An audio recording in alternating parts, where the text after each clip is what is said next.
The Dauntless. I lost track of all time playing that game, Ambassador Tal complains as they walk into the main governance building together. An unfortunate side effect of entertainment. You stop counting the minutes and just indulge, Admiral Cistern notes. No kidding, Ambassador Tal notes as she cracks her back a bit and sends her breasts bouncing somewhat. There you two are, Lady Tycanped exclaims, walking up. At least you're both presentable. But do you have any ideas about the rumors I've been hearing? My people are doing a great number of things in a great number of places. I require context. Rumors of a new species, a massive raid on hugely influential women. How about biological horror constructs and an attempt to create an axiom god? Lady Tycanped asks. I honestly expected all that to get out sooner. You're confirming it? Yes. In our pursuit of rescue and cooperation with lawful authorities, the Undaunted have been placed in situations where we have intercepted a crazed clone's attempt to forcibly convert her original into a godlike entity. The agents involved were later setting up a sting operation and stumbled onto a massive child trafficking ring, and the overall rescue effort on the lost colony Lacrin has caused the emergence of new eartheny strains on the galaxy. And the rumor that one of those strains is the second primal species to ever arise. I do in fact have a primal Earthani under my employ, Admiral Cistern answers. And the Axiom God? Ambassador Tal asks with a huge smile on her face at the absurdity of things. Professor Grace. Yes, him and his daughters. Daughters? Wait, those adorable little Cobb girls that the whole ship is doting on? Nikta asks excitedly. She'd seen a soldier chase down a tiny Cobb girl while covered in pink glitter and had tickled her into submission after catching her. Once he stopped, she had clung onto his uniform and cheered when he explained that they were going to see her father.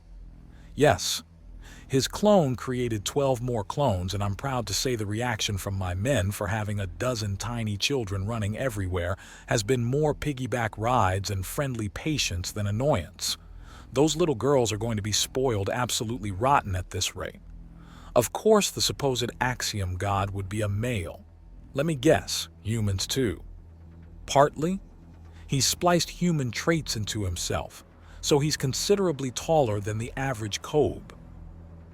And the primal Earthani, he's on the opposite side of the galaxy, still on Lacron, which is also where I'm keeping him for as long as reasonably possible, because as bad as rumors or confirmed rumors of a new primal strain is, actually having one anywhere in 1,000 light-years of Centris is infinitely worse. Admiral Cistern answers. Thank goodness. And the supposed raid on influential women? I don't have all the information. Much of it is tied up in a huge amount of litigation and court freezes. Even the information I have is heavily redacted for legal purposes. What can you tell me? An enormous child trafficking ring was recently broken wide open by some of my men with the help of local police forces. This ring kept a list of all their customers as well as recorded evidence of their many crimes, and that has been seized. The police of Lilb Tulelb have placed a massive gag order on all information and have frozen the assets of the accused until they can be properly legally processed. They want to ensure that everything is done flawlessly, so they're taking their time. Some may argue that's an abuse of power, Lady Tycanped notes. Not at all. So long as the personal property and persons of the individuals being detained are not damaged or sold off by the police, then they are legally permitted to hold someone until their court hearing, Admiral Cistern says, and Lady Tycanped considers. That, yes, that would explain all the rumors. Not enough information going about, even if you don't have the information, she realizes. I have guesses and approximations, but that is what everyone has at the moment. I see. Okay, this is easily workable, she says before leaning in and giving Admiral Cistern a kiss. Still, I'll be making sure you smell more feathers than engine grease. I don't smell like engine grease, Ambassador Tal protests. Let's agree to disagree, Lady Tycanped says in an agreeable tone. I don't. Of course, Lady Tycanped answers as she snaps out a fan to cover her slight smile. Anyways, darlings, the next council session is soon to begin. I advise you both to find your way to your appointed booths. Honored representatives, astute ambassadors, and noble scions, I, Lady Tycanped, as Speaker for this Galactic Council, do declare the session as officially open. May all the gods you worship, all the oaths you have sworn, and all the peoples you stand for look fondly upon you. It is time. The regal Pavarus scans the massive chamber and nods. To begin this August session, we have the concerns of the Almari Collective directed towards the Undaunted. The booths with the Almari Collective representative and Admiral Cistern respectively project images of Representative Val Miriti and Admiral Cistern. Things are set up so the projected images look like they're speaking to one another. We have heard that you are experimenting with Urthani men to try and create super soldiers. The representative, a Tret woman in a formal outfit, accuses. Well, only from the most twisted point of view. One of my soldiers in the Titan program is an Urthani. As per the Titan program, he's of equal stature to a Vulcanador, and often finds himself in power armor and wielding capital ship-scale weapons. That's fairly super for a soldier in my professional opinion. And the rumors that he's a primal Urthani? He is, Admiral Cistern states, and there is a sudden massive uproar through the room as everyone starts to speak and their booths start automatically projecting them to try and accommodate the debate. But the system is quickly overwhelmed and it all becomes a chaotic mess. Order! There will be an order on my council, Lady Tycanped calls out. And after a few minutes of yelling and flexing her new power to forcibly deactivate the projectors she has ordered. Now then, would the representative from the Undaunted be so kind as to elaborate his statement? My Urthani soldier on Lacron has ascended into a primal Urthani during the fulfillment of his duties. Ambassador Cistern says simply, what more is there that requires elaboration? Perhaps how ascension into what many religions consider a living god can be considered part of a soldier's duty, Lady Tycanped asks pointedly. The Undaunted strive to be the best they can be. Why is succeeding in one's goals a surprise? That's a bit above and beyond the call of duty. Yes, so the debate as to how highly promoted and how well paid he will be is still underway. Exemplary service must be met with exemplary pay and accreditation. Admiral Cistern, please take this situation seriously.